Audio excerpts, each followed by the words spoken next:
आज डाउटनेट आप डाउनलोड करें। डाउटनेट पर अपने सभी गणित, रसायन विज्ञान, भौतिक विज्ञान और जीव विज्ञान के डाउट्स का करो सफाया। बस प्रश्न की फोटो खींचो, एक ही प्रश्न को क्रॉप करो और तुरंत वीडियो सोल्यूशन पाओ। अभी डाउनलोड करें। हेलो दोस्तों, तो इस प्रश्न में हमें दिया गया है कि संलग्न आकृति में एक ऊर्ध्वाधर संख्या रेखा को दिखाया गया है जो पूर्णांकों को निरूपित करती है। देखिए, ये संख्या रेखा हमें दिखाई गई है जो कि मैंने यहाँ बना रखी है, ये रही।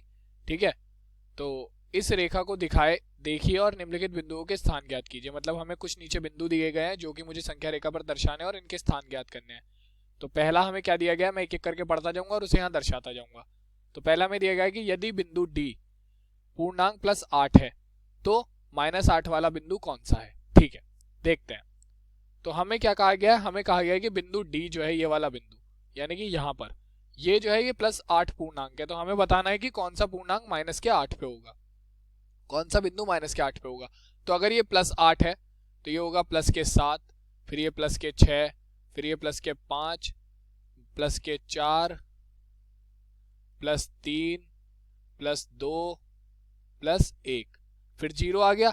अब 0 से ऊपर चलेंगे तो हमारी धनात्मक पूर्णांक होंगे, नीचे चलेंगे तो ऋणात्मक पूर्णांक होंगे। तो यहां से शुरू हो जाएगा -1 से, -2, -3, -4, -5, -6, -7 और -8। यहां पर भी मैंने पूरा कर देता हूं, -9 और -10। तो अब हमसे पूछा गया था कि कौन सा -8 पर स्थित है। तो -8 पर हम देख सकते हैं कौन सा स्थित है, F बिंदु। तो यानी कि प्रश्न ए का उत्तर क्या हो जाएगा, ए भाग का हमारा उत्तर हो जाएगा -8 वाला बिंदु, -8 वाला बिंदु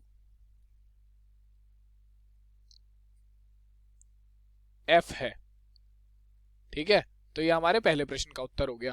अब दूसरे प्रश्न पर हमसे क्या कहा गया है कि क्या G एक ऋणात्मक पूर्णांक है, अगर है तो लिखिए। ठीक है, अब देखिए जी बिंदु कौन सा है। जी बिंदु हमारा ये रहा। ठीक है, पूर्णांक मैं पहले ही लिख चुका हूं सारे। ठीक है, पहले भाग के लिए मुझे लिखने पड़े थे तो मैं पहले ही लिख चुका हूं। तो जी पर हमसे पूछा है क्या एक ऋणात्मक पूर्णांक है। हाँ बिल्कुल, क्योंकि देखिए इसमें ऋणात्मक चिन्ह आ रहा है, तो ये एक ऋणात्मक पूर्णांक है। और कौन सा ऋणात्मक पूर्णांक है, -6। तो यहां पर हम लिखेंगे बी प्रश्न का हमारा उत्तर हो जाएगा बिंदु जी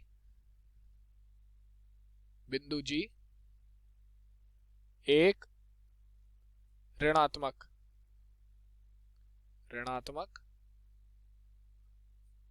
पूर्णांक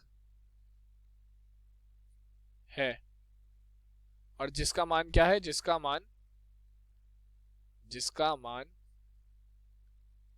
-6 है। ठीक है, मैंने मान भी लिख दिया। अब चलते हैं तीसरे प्रश्न की ओर। तीसरे प्रश्न में हमें क्या कहा गया है कि बिंदु बी और ई के संगत पूर्णांक लिखिए। मतलब बिंदु बी पर कौन सा पूर्णांक है और बिंदु ई पर। तो देखिए सीधी सीधी बात है, मैंने पूर्णांक पहले ही लिख रखे हैं, बिंदु हमें दिए गए हैं। तो बिंदु बी ये रहा। ठीक है, बिंदु बी पर कौन सा पूर्णांक है, +4। ठीक है, और बिंदु ई पर देख लेते हैं कौन सा पूर्णांक है। बिंदु ई पर हमारा पूर्णांक है -10। तो सीधा सीधा हम यही लिखेंगे, सी भाग में हम यहीं पे यही लिख देंगे कौन सा, बिंदु बी पर जो पूर्णांक है उसका मान है +4 और बिंदु ई पर जो पूर्णांक है हमारा उसका मान है -10। ठीक है, ये हो गया हमारा तीसरे भाग का उत्तर। अब चलते हैं चौथे भाग की ओर। चौथे भाग में हमें क्या दिया गया, चौथे भाग में दिया गया इस संख्या रेखा पर अंकित बिंदु ओ में से मान सबसे कम है। मतलब सबसे कम मान हमें बताना है कि किसका है। तो देखिए एक चीज तो फिक्स है, एक चीज तो हमें पहले ही मान के चलनी पड़ेगी कि धनात्मक मान हमेशा बड़े होंगे ऋणात्मक मानों से। ठीक है, तो ये तो भूल जाइए कि ऊपर का कोई मान हमारा सबसे छोटा होगा। ठीक है, सबसे कम वाला बताना है तो ऊपर का धनात्मक मान तो हमारा कोई होगा ही नहीं। ठीक है, अब आ जाता है नीचे की ओर। ठीक है, तो जो हमारा सबसे नीचे वाला पॉइंट होगा, जो हमारा सबसे नीचे वाला बिंदु होगा, वही हमारा सबसे छोटा या सबसे कम वाला पूर्णांक होगा या फिर सबसे कम वाला बिंदु होगा। तो सबसे नीचे कौन सा बिंदु है हमारा, -10। ठीक है, और इसका बिंदु कौन सा है, ई। तो यहां पर मैं लिखूंगा डी प्रश्न का उत्तर हो जाएगा ई बिंदु, जिसका की मान कितना, -10, सबसे, क्या बताना था हमें, सबसे कम मान का है। ठीक है, सबसे कम मान वाला हमें बिंदु बताना था, मैंने बता दिया बिंदु ई जिसका मान -10 है वो है। ठीक है, अब चलते हैं प्रश्न ई की ओर। तो प्रश्न ई में क्या कहा गया है, सभी बिंदुओं को उनके मानों के घटते हुए क्रम में लिखिए। मतलब हमें जो ये सभी बिंदु है उनके मानों के घटते हुए क्रम में लिखना है। तो पहले मैं एक काम करता हूँ, सारे बिंदु और उनके मान लिख लेता हूँ। तो पहला बिंदु क्या है हमारा, मैं ऊपर से यहीं से नीचे से लेके चलता हूं। तो ये है हमारा बिंदु, ये प्रश्न कौन सा है हमारा, प्रश्न है हमारा ई। ठीक है, तो इसके लिए मैं देखिए पहले मैं लेके चलता हूं नीचे से ही।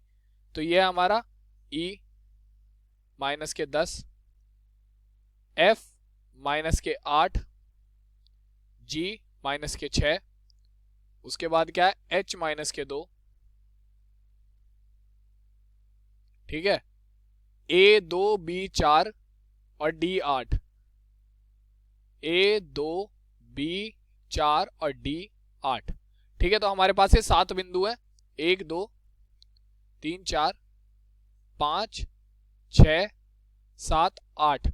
हाँ, सी बराबर 5 भी तो है, ए बी सी 5 है, सी 5। ठीक है, तो ये 8 बिंदु है हमारे पास। तो अब हमें प्रश्न अनुसार इन्हें किस में लिखना है, घटते हुए क्रम में। ठीक है, तो चलिए देखते हैं घटते हुए क्रम में कैसे आएगा। यानी कि हमें सबसे बड़ी संख्या सबसे पहले लिखनी है, यानी कि 8 हमें सबसे पहले लिखना है। तो ये आएगा 8, फिर आ जाएगा क्या हमारा 8 के बाद आ जाएगा 5, फिर आ जाएगा 4, 2 माइनस के 2 माइनस के 6 माइनस के 8 और माइनस के 10।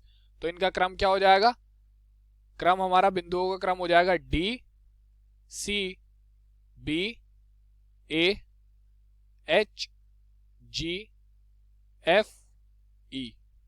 ठीक है, और ये हमारे पांचवें भाग का उत्तर हो जाएगा। ठीक है, सॉरी यहां पर आप देखिए एक मान और आएगा, जो हमारा 0 है इस पे भी तो एक बिंदु होगा ना, बिंदु ओ। जो ये हमारा 0 है इस पे भी एक बिंदु ओ होगा।